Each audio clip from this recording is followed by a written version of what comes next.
President Aminul Islam বুলবুল, যিনি কিনা বাংলাদেশের প্রথম টেস্ট সেঞ্চুরিয়ান, তাকে এই মুহূর্তে আমরা দেখছি ইভেন্টে তিনি প্রবেশ করছেন। বাংলাদেশের টেস্ট ক্রিকেট আর আমিনুল ইসলাম বুলবুল একই সূত্রে গাথা 145 রানের অনবদ্য এক ইনিংস কিন্তু বাংলাদেশের ডেবিউ টেস্টে তিনি খেলেছিলেন। গাজী আশরাফ হোসেন লিপু এবং আমিনুল ইসলাম বুলবুল কথা বলছেন। পাশেই আছেন সেই প্রথম টেস্টে বাংলাদেশের ডাগ আউটে থাকা সেই কোচ সারোয়ার ইমরান, সঙ্গে আছেন মোহাম্মদ রফিক, প্রথম বাংলাদেশি হিসাবে যিনি 100 টেস্ট উইকেটের মাইল করেছিলেন। এই ছবিটা, এই ফ্রেমটা আসলে অমূল্য। বাংলাদেশের প্রথম টেস্ট সেঞ্চুরিয়ান, প্রথম 100 উইকেটের মালিক, সঙ্গে নাম নিউ আছেন বাদ স্ক্রিনে, যিনি প্রতিপক্ষের ব্যাটারদের নাবিশ্বাস করতেন।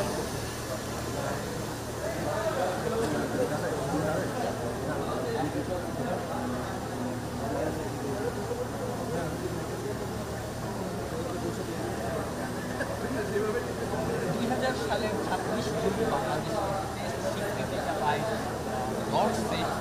সেই স্বীকৃতি অনুষ্ঠানে আমিনুল ইসলাম বুলবুল ছিলেন। তখন পর্যন্ত তিনি বাংলাদেশের ক্যাপ্টেন ছিলেন। 1999 ওয়ার্ল্ড কাপেও তিনি বাংলাদেশ দলকে নেতৃত্ব দিয়েছেন। পরবর্তীতে প্রথম টেস্টে তার আর নেতৃত্ব দেওয়া হয়নি। নাইমুর রহমান দুর্জয় প্রথম টেস্টে বাংলাদেশ দলকে নেতৃত্ব দেন, তিনি 6 উইকেটও পান।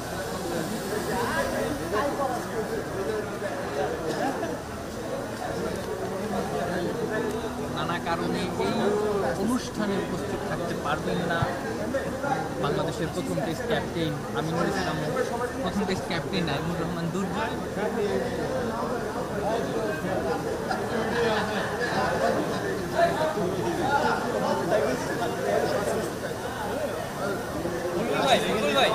বুলবুল ভাই, এইটা কি প্রথম টেস্টের দায়িত্ব? আপনারা দেখছেন যে একদম প্রথম টেস্টের স্মৃতিটা সঙ্গে করে এসেছেন আমিনুল ইসলাম বুলবুল।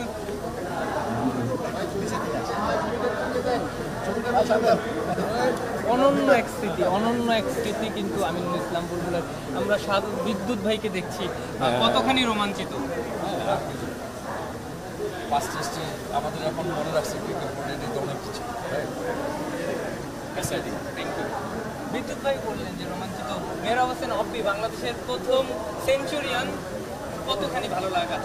খুব এক্সাইটেড, যেরকম এক্সাইটেড ফিল করেছিলাম ঠিক প্রথম টেস্ট ম্যাচটি খেলার আগের দিন রাতে, ঠিক সেরকম লাগছে। বিকজ এতদিন পরে সবার সাথে একসাথে দেখা হচ্ছে, খুব ভালো লাগছে। Thank you. অব্বি ভাইয়ের মতো সবাই আসলে রোমাঞ্চিত। এই যে টেস্ট ম্যাচ ঘিরে যে রোমাঞ্চটা সেই সময় কাজ করেছে, এখন এই প্রোগ্রামকে ঘিরেও গণমাধ্যম কর্মী, দর্শক, সাধারণ মানুষ কিংবা সে সময়কার ক্রিকেটার, বর্তমানে যারা ক্রিকেট খেলছেন কিংবা বাংলাদেশের হয়ে কখনো একটা টেস্ট হয়ে খেলছেন, বাংলাদেশের প্রথম টেস্ট হাফ সেঞ্চুরিয়ান বাশার ভাই, কেমন লাগছে? ওই সময় কেমন ফিল হয়েছিল?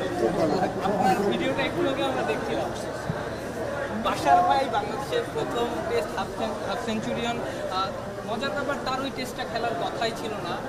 আমরা যেটা পরবর্তীতে ইতিহাস ঘেঁটে জানতে পেরেছি, তিনি প্রথমে দলেই ছিলেন না, পরবর্তীতে তাকে সুযোগ দেওয়া হয় এবং তিনি ইতিহাসে নাম লেখেন। বাংলাদেশের প্রথম টেস্ট হাফ সেঞ্চুরিয়ান কিন্তু হাবিবুল বাশার সমান। সো সব লিজেন্ড, সব কিংবদন্তি, সব ইতিহাস যাদের হাতে বাংলাদেশ ক্রিকেটের ইতিহাসটা লেখা হচ্ছে, তারা এই মঞ্চে উপস্থিত হচ্ছেন, তারা পুরোটা সময় জুড়ে থাকবেন, তারাই আজকে লাইমলাইটে থাকবেন, তারাই আলো কাটবেন। সো আমরা বিভিন্ন সময়ে আপনাদেরকে বিভিন্ন ব্যাপারে জানাবো, আজকের এই প্রোগ্রামে যে কোনো ব্যাপার সম্পর্কে জানাবো। সেই পর্যন্ত আপনারা যমুনা স্পোর্টস, যমুনা টেলিভিশনের সাথে